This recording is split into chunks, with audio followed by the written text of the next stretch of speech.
Hello, Tony here, back on my channel once more with another deck profile. Reaching the end of our coverage of Blazing Vortex, we wrap up this set with a deck profile of Chazz-tastic proportions, with a rebirth of an age-old mechanic in the newly reborn Armed Dragon Thunders.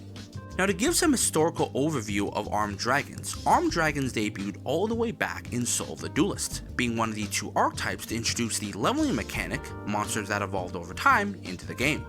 However, it wouldn't be until the GX era where Armed Dragons would see some relevancy, being played by the true protagonist of the GX anime, Chazz Princeton, also known as Manjome in the Japanese run.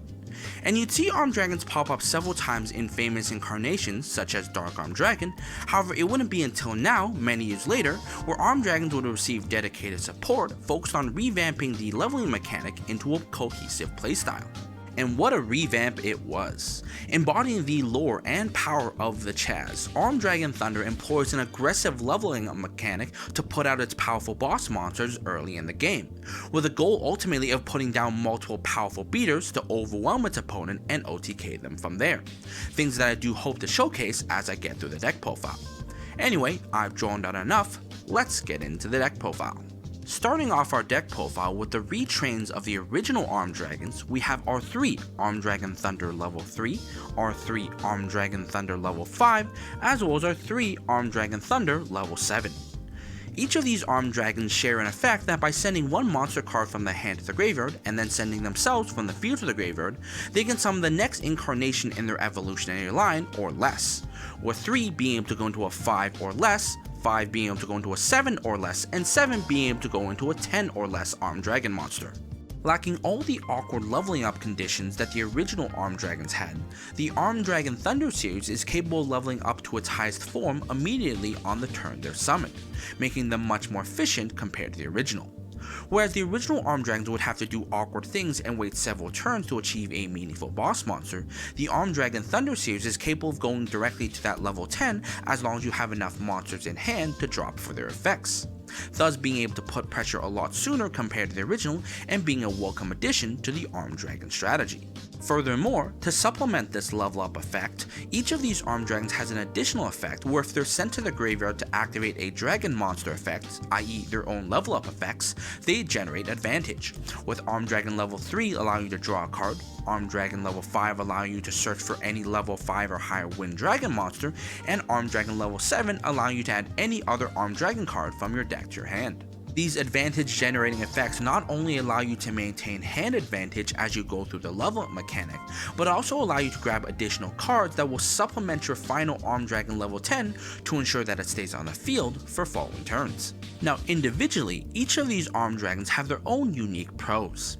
Armed Dragon level 3 being the lowest level Armed Dragon is the only Armed Dragon that you can normal summon to start off your combos without additional cards. Meanwhile, Armed Dragon level 5, by virtue of being a level 5 dragon that searches for level 5 or higher Wind Dragon monsters, is the one that benefits the most from outside support. While Armed Dragon level 7 being able to search for Armed Dragon cards not only allows you to grab any of your Armed Dragon monsters, but also Armed Dragon spell and trap cards as well. Utilizing all 3 of their effects and their pros to the fullest is how you'll grab all the necessary pieces to ensure that your Armed Dragon level 10 stays on the field for following turns on end. Moving on to the lone boss monster of the archetype, we're playing the 1 Armed Dragon Thunder level 10. Now, there's a lot to take in with this card, most of them being references to the Chazz. Starting off with the level, being a level 10 Armed Dragon monster, this is the Chazz man that you would like to summon off your Armed Dragon Thunder level 7. Furthermore, referencing the art, it's got that nice Chazz pose to be that cherry on top of that Chazz berry pie. And coming in at 3000 attack, this is definitely a Chazmanian devil ready to Chazz your opponent up if you're not ready. Unfortunately, its effect is also a little too much Chazz and not enough playable. Armed Dragon Thunder level 10 only gets its effects if it's summoned off an Armed Dragon effect monster, meaning that in any other scenario, it's pretty much just a vanilla. Furthermore, Armed Dragon Thunder level 10 gates its effects based off the attack it has at minimum. If it has at least 1 attack, it treats itself as the original Armed Dragon level 10. At 10 attack, control of this card cannot switch. At 100 attack, this card cannot be destroyed by battle, and at 1000 attack, during your opponent's turn, you can send 1 card from your hand to the graveyard to target one of their cards and send it to the graveyard, and then have this card gain 1000 attack. And if somehow you through that effect and through other means you get this card to 10,000 attack, on your turn you can destroy all cards on the field. Now, compared to other boss monsters of the modern era, it's pretty clear to see that Armed Dragon Thunder level 10 leaves much to be desired. However, believe it or not, this is still the best Armed Dragon level 10 that you could play of the available options. Why, you may ask? Because this is the only Armed Dragon level 10 that you can actually special summon from the deck. See, the original Armed Dragon level 10, being a byproduct of being additional support past the original Armed Dragon line, can only be special summoned from the hand by tributing an Armed Dragon level 7 on the field. Meaning that to get that Armed Dragon out, you'd actually have to draw into it and then tribute an available Armed Dragon level 7 that you already have. Meanwhile, the new Armed Dragon level 10 white here can only be summoned off its own condition, making this the only accessible option that you can summon off of your Armed Dragon Thunder level 7. And despite the fact that its effects may not be up to par with modern standards, that's not to say that the card is bad either. Being a 3000 beater that cannot be destroyed by battle and cannot be taken control of, and that gains an additional attack by disrupting its opponent, can become a very annoying and powerful beater over time.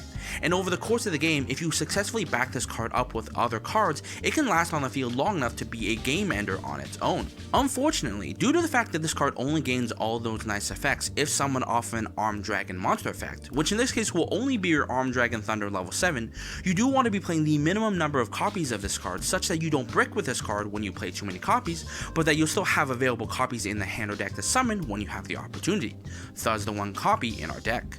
Wrapping up the Armed Dragon monsters, we're also playing the one Armed Dragon level 10 white, an Armed Dragon level 10 monster that can only be special summoned from the hand by banishing Armed Dragons from your hand or field whose total levels equal 10. When summoned, you can add one white veil from the deck to the hand and you can't take any effect damage, but when it attacks at the start of the damage step, you can destroy one card on the field, non-targeting. Armed Dragon level 10 white serves as an alternative option that you can access in the Armed Dragon strategy. Unlike the Armed Dragon Thunder level 10, this monster may not be special summoned off of your Armed Dragon Thunder level 7, but it does have that nice condition to be special summoned directly from the hand, a la Dragon Ruler summoning conditions, by banishing already used resources, making this not only a decent offensive option, but a great follow-up play or recovery play should you have it already in the hand. The non-targeting destruction effect is pretty useful, especially since the fact that it triggers in the damage step, making it hard for your opponent to dodge, and while we aren't playing White Veil, it does give a nice option for spell and trap removal in the side deck should you need it. Wrapping up the dragon side of things, we're also playing one Tempest Dragon Ruler Storms as well as one Heavenly Zephyr Miradora. Being both level 5 or higher wind dragon type monsters, both of these cards can be searched off your Armed Dragon Thunder level 5's recovery effect, and both have unique purposes for the deck. Starting off with your Tempest here, Tempest can special summon itself from the hand or graveyard by banishing 2 dragons from your graveyard, being a decent form of follow-up very similar to your Armed Dragon level 10 white as a form of recovery and damage as well. Furthermore, its effect to send itself and one wind dragon monster from your hand to the graveyard to search for any dragon type monster not only allows you to grab any armed dragon that you may need for certain plays, but also triggers armed dragon recovery effects as well, thus leading to double advantage. Miradora here operates a little differently. Miradora can special summon itself from the hand when your opponent special summons a monster from the extra deck, and when it does so, it can target one monster on the field that's summoned from the extra deck, and as long as Miradora is on the field, that monster cannot activate its effects, and Miradora's effects cannot be negated in any form or way. See, Miradora serves more as a second form of disruption after you send an Armed Dragon Thunder level 5 from the hand to activate Armed Dragon Thunder level 10's disruption effect. In that situation, once you send the Armed Dragon Thunder level 5 on your opponent's turn, it allows you to search the Miradora, which you can then use as another form of disruption, thus allowing you to keep your Armed Dragon Thunder level 10 on the field a little longer to be a little more annoying for your opponent. Moving on to other support, we're also playing 3 Artillery Catapult Turtle. Artillery Catapult Turtle can tribute one monster on the field, including itself, to special summon one level 5 dragon type monster, or Guy the Fierce Knight monster, from the deck to the field. Now in most cases, one of the glaring flaws with the Armed Dragon deck is that in most cases, you can only pretty much start your plays off if you see your Armed Dragon Thunder level 3, being the only one that you can normal summon easily. As a result of that, when you don't open your Armed Dragon Thunder level 3, it becomes an issue where all your other Armed Dragon monsters become bricks. Catapult Turtle here allows you to special summon out your Armed Dragon Thunder level 5, not only give you an additional means to start your combo off, but also allow you to skip a few levels off of its special summon of a level 5 instead of a level 3, thus making your level up mechanic a little easier to pay for. Now you may have noticed that while I was talking about Artillery Catapult Turtle, I also mentioned that it could special summon out a Guy the Fierce Knight monster as well. See, that's relevant because not only am I playing Catapult Turtle to special summon out my level 5, I'm also playing a miniature package of 3 Gaia the Magical Knight as well as 3 Galloping Gaia as well. Now this engine may seem a little unorthodox, but hear me out here. The core focus of this engine is Galloping Gaia. Galloping Gaia on your turn allows you to reveal either a Gaia the Fierce Knight monster or a level 5 dragon and add the other to your hand. Meaning that should you have a Gaia the Fierce Knight monster, it allows you to add your Armed Dragon Thunder level 5 from the deck to the hand, but should you have the Armed Dragon Thunder level 5 in hand, it allows you to add the Gaia. This is especially relevant given the fact that Galloping Gaia is every turn, meaning that maybe on your first turn you can use the Gaia that you may already have in hand to search into your level 5, but then on the following turn you could use that same level 5 to search into a Gaia and so forth. Or you can keep a Gaia in your hand and consistently search an Armed Dragon Thunder level 5 every turn. This not only provides you a continuous stream of monsters which you can use for your level up mechanic, but it also gives you access to Gaia the Magical Knight here. See, Gaia the Magical Knight can be normal summoned should your opponent control a monster or you control no monsters.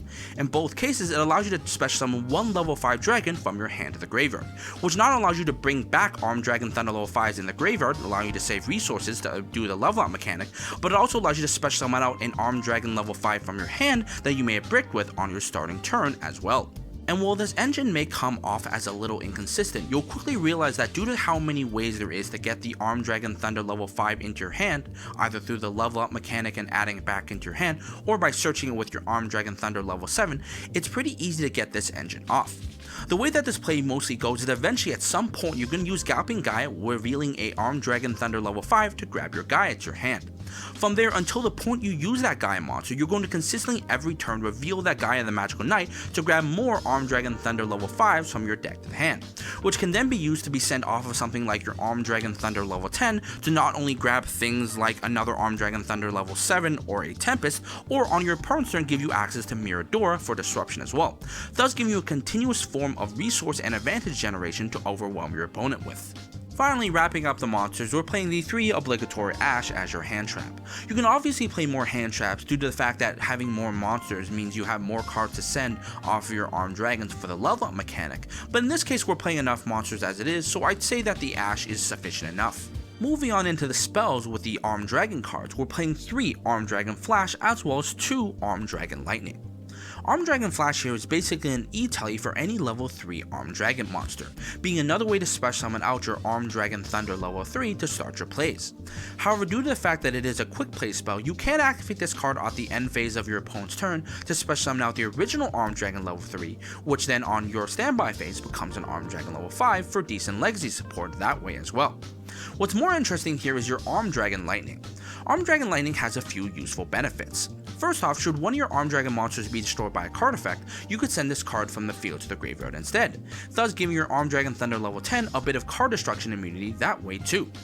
Furthermore, you can target one Armed Dragon monster on the field and either allow it to add back one Armed Dragon monster with a level equal or lower than it from your graveyard to your hand, or give it attack equal to its level, which not only is another way to give your Armed Dragon level 10 a little more attack to get that 10,000 attack nuke effect, but it also allows you to grab back any other Armed Dragon that you may have used through the leveling up mechanic back into the hand to be sent off your Armed Dragon Thunder level 10's disruption effect, thus allowing you not only have immediate fodder for that effect, but also allowing you to trigger one of the recovery effects on the following turn that way. Moving on from there, we're also playing 3 Pot of Prosperity. Now in most cases I would say something along the lines that Pot of Extravagance is a budget option for this deck.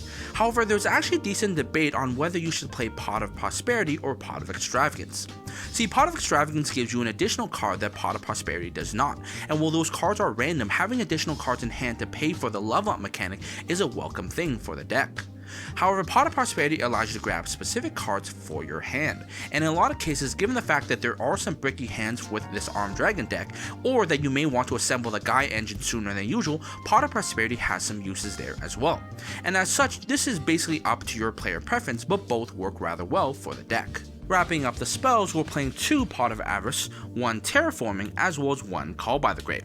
Now, Pot of Avarice is in this deck due to the fact that you actually burn through your Armed Dragons really fast, not only by sending them from the hand to the graveyard, but also special summoning from the deck as well. And as a result of that, there is actually long-term situations where you may not be able to special summon a higher level Armed Dragon monster because you burned through all of them in the first few turns. Pot of Avarice does allow you to put them all back into the deck and then draw 2, which is pretty decent for that as well. Terraforming allows you to grab into your Galloping Gaia, enough said there, and Call by the Grave is basically to stop hand traps. Finally, rounding off the deck with the traps, we have our 3 infinite impermanents. There's not much to be said about this card. This is basically the quintessential hand trap of the deck, with its purpose in this deck to either protect your Armed Dragon Thunder level 10 in another way, or to turn off one of your opponent's monsters to ensure that your leveling up mechanic goes through smoothly. Moving on into the extra deck, I'm not gonna lie, the extra deck is pretty flexible, and that's due to the fact that Armed Dragons really don't access their extra deck that much given how much they have to pay for the level up mechanic. As a result of that, your extra deck will most likely be 15 cards that you'll banish off of things like Prosperity or Extravagance. However, there's definitely a few dedicated options that you can play. Obviously, you could play some Dogmatica targets to mess your opponent up should they be on a Maximus, or Super Poly targets likewise that you can side in. You can play a rank 7 engine due to the fact that Gaia the Magical Knight is a level 7, which alongside an Armed Dragon Thunder level 7 does give you options like Big Eye and Draco Sack that way. You can play a rank 10 engine likewise due to the fact that you can overlay a White and an Armed Dragon Thunder level 10 to make things like Gustav, Max, and Libe. You can also play things like Hieratic Seal since we are playing a dragon based deck. You can play an IP Masquerena as an alternative option as well, which inherently gives you options to things like your Nightmare monsters. As a result of being able to just make 2 monsters, you can obviously play the Dragoons package with the Verti Anaconda, or should you somehow get 4 monsters, you can obviously play things like Axis Cartographer game that way too. Now this isn't 15 cards, but these are a few of the nice options you could play, but everything else is to your personal preference and locals. Now it's at this point that we reach the combo component of the deck profile, and due to the linear nature of Armed Dragons, I'm only going to be doing one quick test hand to showcase what this deck can do with an opening hand of 5. Anyway, the deck has been shuffled up, let us begin. So the test hand that we're going to be working with today is going to consist of 1 Armed Dragon Flash, 1 Galloping Gaia, 1 Gaia the Magical Knight, nice, 1 Armed Dragon Thunder level 3, and 1 Infinite Impermanence. Okay, it's nice the fact that we've opened the Galloping Gaia combo, which we can do now that we have the Gaia in our hand, but due to the fact that we have Flash, we actually can do this entire play without a normal summon too. We're going to activate the Armed Dragon Flash, using it to special summon out a Armed Dragon Thunder level 3 from our deck to the field. From there, we're going to then activate the Galloping Gaia and then use Galloping Gaia's effect, revealing the Gaia the Magical Knight, to add an Armed Dragon Thunder level 5 directly from our deck to our hand.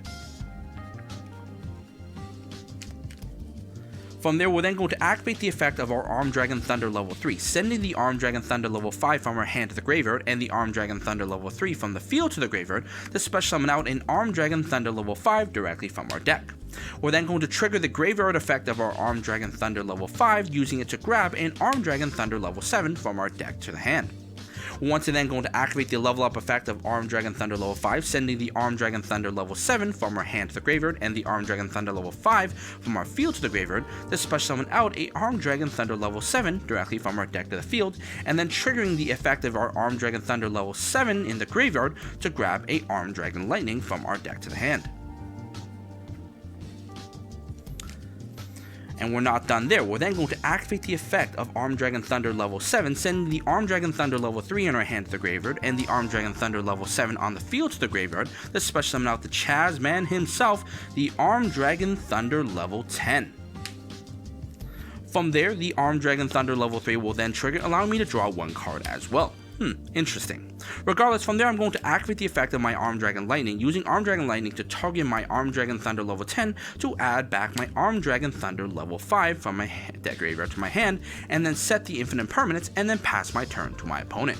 Now on our opponent's turn, let's do a quick head count. Due to the fact that we summoned out an Armed Dragon level 10 using the effect of Armed Dragon level 7, it can be destroyed by battle. Furthermore, due to Armed Dragon Lightning, once this time, it can be destroyed by card effects as well. On my opponent's turn, should my opponent attempt to do anything that would threaten my Armed Dragon level 10, I can activate its effect, sending the Armed Dragon Thunder level 5 from my hand to the graveyard to destroy that card, then triggering Armed Dragon Thunder level 5's effect to add any level 5 or higher Wind Dragon monster from my deck to my hand. In this case, let's say we're going to add the Miradora. Then should my opponent attempt to do anything with an extra deck monster, I can then special summon out the Miradora to stop that effect, as well as having an impermanence as insurance to protect my monster that way as well.